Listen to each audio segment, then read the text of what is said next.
अम्मी जान, हम तो आप सबको दोबारा देख पाने की उम्मीद खो चुके थे। हमें तो आप सबसे मिलना, भाईजान का इस तरह हमें माफ कर देना, ये सब एक सपना लग रहा है।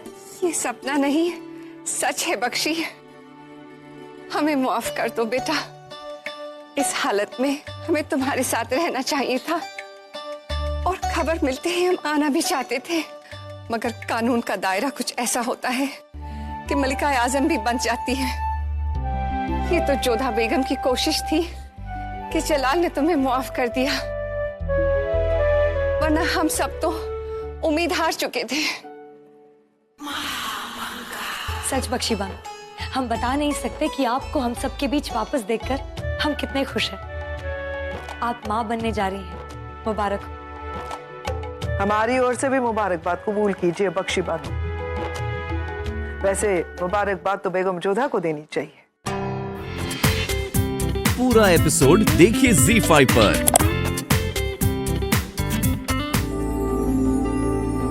क्या सोच रही हैं जोधा? शहंशाह के विषय में सोच रहे हैं। कभी कभी शहंशाह को समझना कितना कठिन हो जाता है ना। क्या समझना? यही कि वो कब क्या सोचते हैं। अब बख्शी बानो के विषय को ही ले लो, वो अपनी बहन से बहुत प्रेम करते हैं, परंतु बख्शी बानो से एक भूल हुई और शहंशाह ने उन्हें दंड दे डाला। न्याय करने में कोई पक्षपात रखते ही नहीं है। कोई कैसे अपने हृदय पर इतना काबू पा सकता है? जहाँ न्याय की बात होती है वहाँ पर कोई संबंध किसी भावना को बीच में आने ही नहीं देते हैं। ये तो सही कहा जोधा आपने। एक महान शहंशाह की यही निशानी होती है। परंतु इस बार हमें इस बात का संतोष है कि उन्होंने हमारी बात को समझा और बख्शी बानो को अपना लिया। इस समय बख्शी बानो को परिवार की बहुत आवश्यकता है और कहीं न कहीं ये बात भी सिद्ध हुई कि शहंशाह बाहर से कितने ही कठोर बन जाए, पर कहीं न कहीं उनके मन में कोमलता छिपी हुई है। कभी इतने उदार हृदय बन जाते हैं और कभी बिल्कुल हटी। कभी कभी तो हमें ही समझ नहीं आता कि उनका वास्तविक स्वरूप है क्या। देवमती, स्वप्न में भी हट करते हैं वो। जब बेनजीर के विष के कारण हम मूर्छित हो गए थे, तब हमें ऐसा लग रहा था जैसे कि हम किसी भिन्न लोक में जा रहे हैं। हमारे प्राण बस खत्म होने वाले हैं और वहां पर शहंशाह आ गए। हमारा हाथ पकड़ लिया, हमें रोक लिया उन्होंने। सच में जोधा? हाँ, हमने तो शहंशाह से बहुत विनती करी कि हमें जाने दीजिए, परंतु उन्होंने हमारी बात को सुना ही नहीं। हे अम्बे माँ, कोई स्वप्न में भी इतना हठी कैसे हो सकता है? हमें तो विश्वास ही नहीं होता। वहां पर भी अपना आदेश दे डाला हमें कि आप नहीं जा सकती हैं और हमारा हाथ पकड़ लिया। फिर जब हम होश में आए तब भी उन्होंने हमारा हाथ पकड़ा ही हुआ था। क्या कर रही हो मोती हमारी?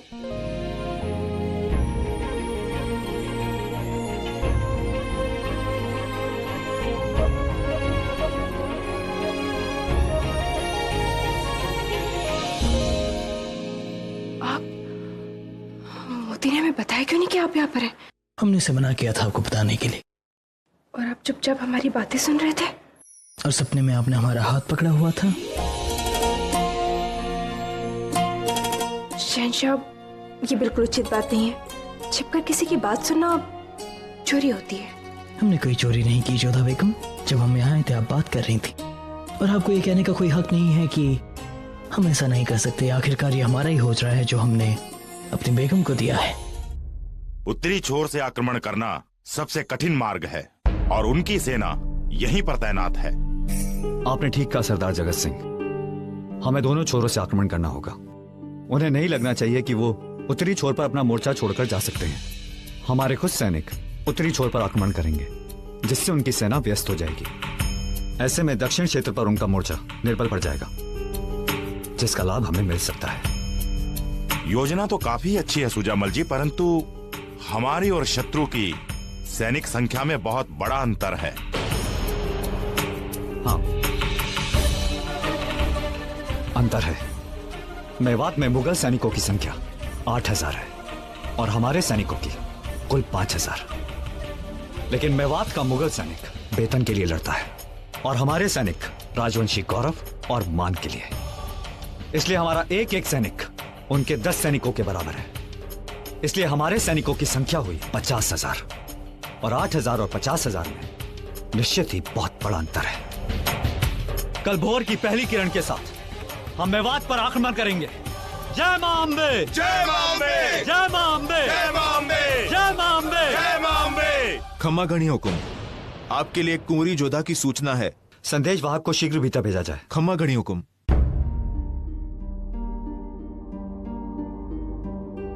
सूचना यह है कि कुंवरी जोधा शहंशाह जलाल को विष कन्या से बचाने के लिए खुद विष पान कर बैठी। उनके प्राणों पर संकट आ गया था, परंतु अम्बे माँ की कृपा से उनका स्वास्थ्य ठीक है।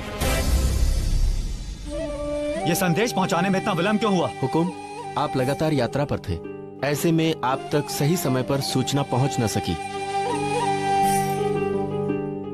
ठीक है, तुम जाओ। जो हुकुम। सब कुशल मंगल तो है ना सुजामल जी? हाँ, किंतु आक्रमण के पश्चात हमें शीघ्र ही आगरा के लिए रवाना होना होगा। हमें हर हाल में जोधा से मिलना होगा। क्षमा कीजिए हुकुम, पर आपका आगरा जाने का निर्णय उचित नहीं होगा। कुंवरी जोधा ने शहंशाह से विवाह करके हम राजवंशियों से सारे रिश्ते नाते तोड़ लिए और इस आक्रमण के बाद हम मुगलों के सबसे बड़े शत्रु होंगे। ऐसे में आपका आगरा जाना। उन्हें अपनी शत्रुता निभाने दीजिए, किंतु हम जोधा से अपना भाई होने का कर्तव्य अवश्य निभाएंगे। और जब तक हम जोधा को एक बार देख नहीं लेते। भाभी जान, आपका शुक्रिया अदा करके हम आपका एहसान कम नहीं करेंगे। सब कुछ मिल गया हमें, बस एक कसक है। काश हमारे शौहर हमारे साथ होते।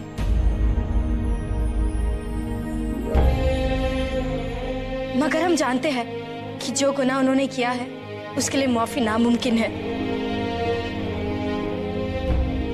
रात्रि के पश्चात भोर का सूरज निकलता है बख्शी बानो। चिंता मत करिए, सब ठीक हो जाएगा। हम सब आपके साथ हैं। और आज हम सब मिलकर बख्शी बानो की गोद भराई का जश्न भी मनाएंगे। चलिए, अब हमें निकलना होगा। आखिर फूफी जान है हम आपकी। रस्म की कितनी सारी तैयारियां करना तो अभी बाकी हैं। बख्शी बानो, अब हम भी चलते हैं और आप विश्राम करें।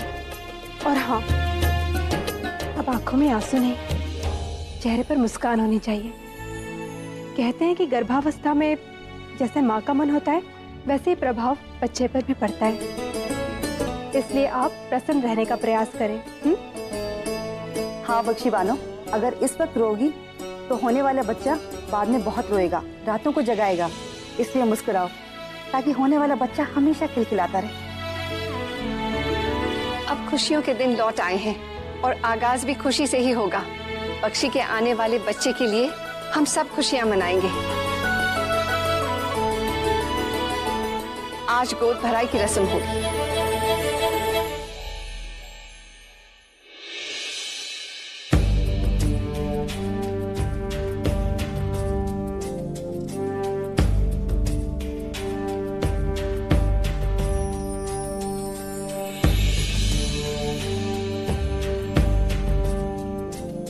ये क्या है?